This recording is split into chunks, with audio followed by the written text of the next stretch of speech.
சிவனை தரிசிப்பது எப்படி? அதன் விதிமுறைகள் பார்ப்போம் வாருங்கள்.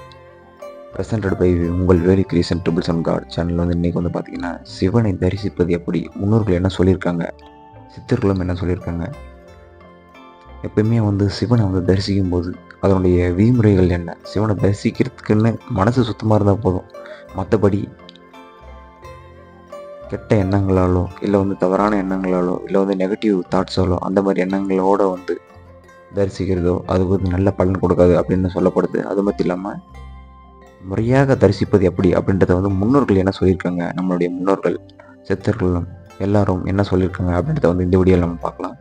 முதலில் சிவலிங்கத்தையும் இடபதேவரையும் வணங்கி கொண்டு அபிப்பிரதட்சணமாக சண்டேஸ்வரர் சந்நிதி வரை சென்று அவரை வணங்கி கொண்டு அப்படியே திரும்பி முன்போல் சிவலிங்கத்தையும் இடபதேவரையும் வணங்கி கொண்டு வழக்கம் போல் பிரதட்சணமாக ஆலயத்தை வலம் வர வேண்டும். அதாவது எப்பவுமே இறைவனை வணங்கிட்டு வலது பக்கம் எப்பயுமே பாசிட்டிவ், எப்பவுமே எந்த ஒரு விஷயத்தையும் நம்ம வலது கையால் தொட்டு செய்கிறதோ இல்லை ஒரு விஷயத்தை பாசிட்டிவாக பேசுறதோ எல்லாமே பார்த்திங்கன்னா கிளாக் வைஸில் செய்து ரொம்ப நல்லதை கொடுக்கும் அப்படின்னு சொல்கிறாங்க. அது மட்டும் இல்லாமல் அப்படியே வலம் வரும் பொழுது சுவாமி அபிஷேக தீர்த்தம் விடும் தொட்டியை கடக்காமல் அப்படியே வழியே திரும்பி அபிப்பிரதட்சணமாக சந்நிதிக்கு சிவலிங்கத்தையும் இடபதேவரையும் வணங்க வேண்டும் அப்படின்னு சொல்கிறாங்க. இப்படி 3 முறை வணங்கணும் அப்படின்னு சொல்கிறாங்க. அந்த அநேக அசுவமேத யாகம் செய்த பலனை தரும் அப்படின்னு சொல்கிறாங்க. இயலாதவர்கள் சாதாரணமாகவே பக்தியுடன் வளம் வந்தால் கூட போதும். எப்பயும் கிரிவலம் வரத்தை நம்ம எல்லோரும் பார்த்துருப்போம். அப்போ கிரிவலம் வரும்போது பார்த்தீங்கன்னா எல்லாமே வலதுபுறமாக சுற்றுவாங்க. என்னன்னா நம்மளுக்கு பொன் பொருள் வேணும், நம்மளுக்கு சொத்து சுகம் வேணும், வீடு கட்டணும், இல்லை நம்மளுக்கு வாழ்க்கையில் நல்ல விஷயங்கள் இருக்கணும் அப்படின்ற ஒரு விதமாக பார்த்திங்கன்னா வலது பக்கம் கிரிவலம் வர்றதை பார்த்திங்கன்னா எத்தனையோ பல கோடி பேரை பார்த்துருப்பாங்க. ஆனால் இடது பக்கம் கிரிவலம் வர்றதை ரொம்ப யாரோ ஒரு சிலரை தான் பார்த்துருப்பீங்க. என்ன காரணம்னா அது சூட்சுமம். இடது பக்கம் எப்பவுமே சுற்றி வரும்போது தன்னுடைய கர்மாவை நேரடியாக அழிக்கக்கூடிய ஒரு சூட்சும ரகசியம். அது சித்தர்களுக்கும் சில சாதுக்களோ யோகிகளோ முனிவர்களுக்கும் இந்த மாதிரி விஷயங்களை ஒரு சிலருக்கு மட்டுமே இது அசரீரியாகவும் சூட்சுமாகவும் இன்றைக்கி இடது பக்கம் கிரிவலம் சுற்றுறவங்கள யாரோ ஒருத்தரை தான் நீங்கள் பார்த்துருப்பீங்க. ஏன்னா வாழ்க்கை எனக்கு கிடைச்ச வரைக்கும் போதும், பொன் பொருள் மேலே வளர்ந்து நம்ம வளர்ந்து சில விஷயங்களை நம்ம கடந்து இருந்து நம்ம கிடைச்ச வரைக்கும் வாழ்க்கை போதும், இனிமேல் நம்மளுக்கு எதுவும் தேவையில்லை, நம்முடைய உயிர் நல்லபடியாக முக்தி அடைஞ்ச போதும் அப்படின்ட்டு நம்முடைய கர்ம வினையை அழிக்கிறதுக்காக இடது பக்கம் கிரிவலம் வர்றவங்களும் நிறைய பேர் பார்த்துருப்பீங்க. யாரோ ஒரு சிலர் மட்டும்தான் இடது பக்கம் கிரிவலம் வரும். அது மட்டும் இல்லாமல் வலது பக்கம் கிரிவலம் வர்றது நமக்கு வாழ்க்கைக்கு நல்ல ஒரு சிறப்பையும் அருமையான ஒரு வளங்களையும் கொடுக்கும். சிவாலய தரிசன விதிமுறை என்ன, ஒரு சிவனை வாங்குறதுக்கான விதிமுறைகள் என்ன அப்படின்றது சித்தர்கள் முன்னமே நம்மளுக்கு முன்னோர்களும் முன்னமே பார்த்தீங்கன்னா நம்மளுக்கு அறிவுறுத்தப்பட்டிருக்கு. அதில் ஆலய தரிசனம் செய்வோர் நீராடி தூய உடை அணிந்து திருநீர் உத்ராட்சம் போன்ற அணிந்து கொண்டு செல்லுது நலம் அப்படின்னு சொல்கிறாங்க. அதாவது சுத்தமாக நம்ம கோயிலுக்கு போனால் எப்போவுமே நம்ம சுத்தமாக குளிச்சுட்டு போகிறது நம்மளுக்கு ஒரு மைண்டுக்கு ஒரு நல்ல ஒரு தாட்டு, அதாவது பாசிட்டிவ் ஒரு திங்கிங்கை கொடுக்கும்.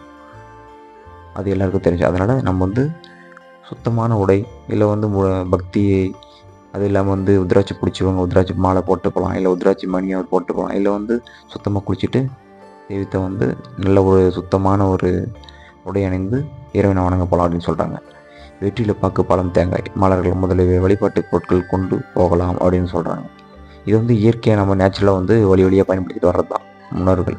அதாவது வெற்றிலை பாக்கு பழம் தேங்காய் ஏதாவது புஷ்பம் அதாவது எடுத்துகிட்டு போய் வெறுங்கையோடு போகாமல் இறைவனுக்கு மனதார கொடுத்து பூஜை பண்ணுறது ஒரு நல்ல ஒரு இன்னும் அதிகமான ஒரு பாசிட்டிவ் ஒரு மைண்டை கொடுக்கும், ஒரு நல்ல ஒரு மனசுக்கு சுத்தமான ஒரு எண்ணங்களை கொடுக்குன்றது தான். அது மட்டும் இல்லாமல் ஆலய கோபுரத்தை வணங்க வேண்டும்.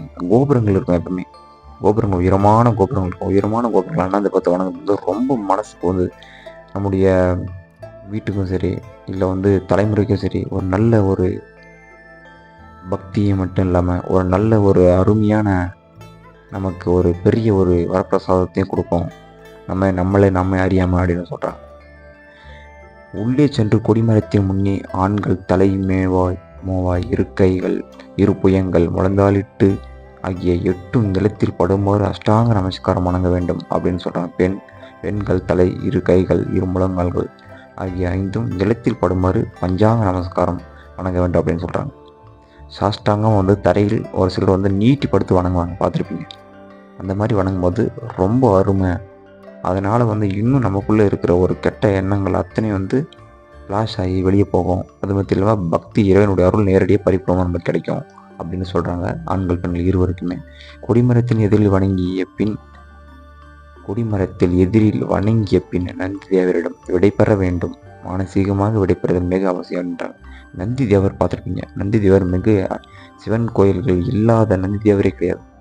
அப்படி சிவன் மட்டும் இருந்தாலும் கூட நந்தி தேவரே இல்லைன்னா கூட சிவன் இருக்கிற இடத்துல வந்து எந்த இடம் பார்த்தாலும் சித்தர்களும் தேவதைகள் இடமாட்டமும் நந்தி தேவர் முக்கியமாக இடம்பெற்றிருப்பார். சிவனை விட்டு பிரியாத ஒரு வரம் பெற்றவர் யாருன்னு பார்த்தீங்கன்னா, சிவனே தன்னுடைய முதுகின் மேல் வாகனமாக கொண்டு தன்னை தானே வாகனமாக இறைவனிடம் அருளாசி பெற்று சிவனை தன்மேல் சுமந்தபடி அனைத்து சிவகோடி பக்தர்களுக்கும் பார்த்தீங்கன்னா இன்னைக்கு படியளக்க போவாங்க. அந்த அளவுக்கு அற்புதமான ஒரு வாகனமாக இருக்கிற ஒரு நந்தீஸ்வரன் பெயர் பட்டம் பெற்றவர் நந்தி சித்தர் அப்படின்னு சொல்லலாம். நந்தி தேவரோட விடைபெற்று வணங்கிட்டு வந்து கடைசியாக வந்து நந்தி தேவரிடம் எல்லாருமே காதலை சொல்லுவாங்க. அது வந்து நந்தி தேவரிடம் வந்து நான் விடை பெறுகிறேன், எனக்கு ஆசி கூறுங்கள் அப்படின்ட்டு அவங்க கிட்ட வந்து அவங்களுடைய ஆசையும் சேர்த்து வாங்கிட்டு வர்றது. நந்தியை வணங்கினாவே சிவனை நேரடியாக வணங்கினதா பெரும் பலன் நம்மளுக்கு கிடைக்கும் அப்படின்னு சொல்கிறாங்க. அது மட்டும் இல்லாமல் சமயாச்சாரியர்கள் அம்பாள், நடராச பெருமாள், பிற தெய்வங்கள் யாவற்றையும் வணங்கிவிட்டு இறுதியாக சண்டேஸ்வர நாராயணனை அடைந்து மும்முறை கைகளால் தாளமிட்டு சிவ தரிசன பலனை தந்தருளும்படி வேண்டுதல் வேண்டாள் என்றார். சமயாச்சாரியர்கள் அம்பாள் தெய்வம், நடராச பெருமாள், அதே இந்த மாதிரி தெய்வங்கள்லாம் வணங்கிட்டு சண்டேஸ்வர தெய்வங்கள் அப்படின்னு சண்டேஸ்வரர் அப்படின்ற ஒருத்தர் இருக்கார். அவங்களையும் 3 முறை கைகளால் வந்து கைத்தட்டி தாளமிட்டு அவங்கள வணங்கிட்டு வர்றது ரொம்ப நமக்கு நன்மையை கொடுக்கணுன்றாங்க.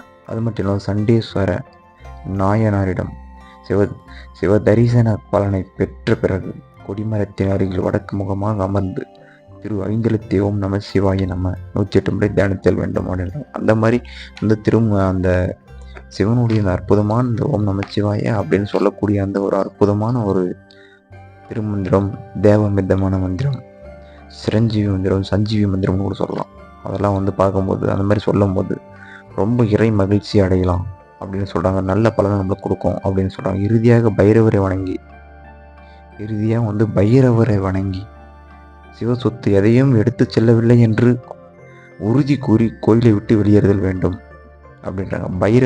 பைரவர்கிட்ட வந்து நாங்கள் சிவனுடைய சொத்து எதுவும் எடுத்துகிட்டு போகல அப்படின்னு நம்முடைய கைகளை விரித்து காமிச்சு அவங்கக்கிட்டேருந்து கடைசியாக விடைபெறணும் அப்படின்றது இந்த முறையான வணங்கக்கூடிய விஷயங்களை எவ்வளோ வரிசையாக நம்மளுக்கு அடுக்கி காமிச்சிருக்கா பாருங்கள். அன்றாடம் வந்து திருக்கோயில் செல்ல முடியாதவர்கள் குறிப்பிட்ட புண்ணிய நாட்களிலாவது அவசியம் சென்று வணங்க வேண்டும்.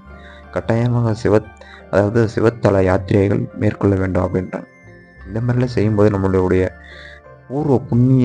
பூர்வ ஜென்மத்துடைய பாவங்கள் எல்லாம் விலகும், கர்ம வினைகள் விலகும் அப்படின்னு சொல்கிறாங்க. அது மட்டும் இல்லாமல் இப்படி சிவப்புண்ணியம் பெற விரும்பும் சைவ பெருமக்கள் ஆலய தரிசனத்துடன் நின்று விடக்கூடாது. எல்லாவித வழிபாட்டின் சாரமாவது தூய உள்ளத்துடன் பிறருக்கு நன்மை செய்வதே ஆகும். இந்த வணங்குறதோடு நிறுத்திக்கினா போகுது. அதில் பற்றி நம்ம இறைவனை காண முடியாது.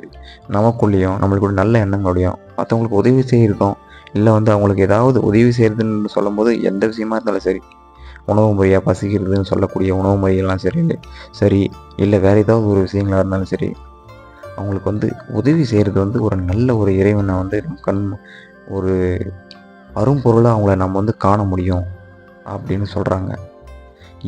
ஏழை எளிய மக்கள், நோயுற்றவர்கள் ஆகியவர்களிடம் கடவுளை கண்டு அவர்களுக்கு சேவை செய்து உதவி செய்கின்றவர்கள் தான் சிவபெருமானின் இன்னொருளுக்கு பாத்திரமாகிறார்கள் அப்படின்றாங்க. ஏழை எளியோருக்கு நம்மளால் முடிஞ்ச உதவியை செய்கிறவங்க சிவனுடைய போனமான அவளை பெற்றவங்களா ஆகிறாங்க அப்படின்னு சொல்கிறாங்க. சிவபெருமானுக்கு சேவை செய்ய விரும்புகிறவர்கள் அவருடைய படைப்புகளாகிய உலகில் உள்ள எல்லா ஜீவராசிகளுக்கும் சேவை செய்ய முற்பட வேண்டும் அப்படின்றாங்க. சிவன் படைத்த எல்லா உயிரினங்களும் சிவன் உயிரினங்கள் தான். சிவபெருமானுக்கு சேவை செய்ய விரும்புபவர்கள் அவருடைய படைப்புகளாகிய ஜீவராசிகளுக்கும் அவங்களுக்கு அன்பாக நடந்து கொள்ள முடியும். சுயநலமின்மையே உண்மையான சமய பற்றுக்கு சான்றாகும் அப்படின்றாங்க. சுயநலம் இல்லாத ஒரு அன்பாக இருக்கட்டும், பக்தியாக இருக்கட்டும், அது ஒரு சிறப்பான பக்தி அப்படின்னு சொல்லலாம். ஒருவனுக்கு எவ்வளவு தன்னலமின்றி பிறருக்கென வாழ்கிறானோ அந்த அளவிற்கு அவன் ஆத்ம ஞானம் பெற்று சிவபெருமான் அருகிருக்கும் அருகதையுள்ளவன் ஆகிறார்கள் அப்படின்னு சொல்கிறாங்க. அப்படி ஒரு சுயநலமில்லாத ஒரு பக்தியும் அன்பும் ஒருத்தன் செலுத்துகிறான் அப்படின்னா அந்த இறைவனுடைய அருள் பரிபூர்ணமாக வந்து ரொம்ப அருகில் இறைவன் கூடிய அருகில் நெருங்கி பக்கத்தில் இறைவன் அருள் துணையாக நமக்கு இருக்கும் அப்படின்ற விஷயத்தை நமக்கு வந்து இதில் சொல்கிறாங்க.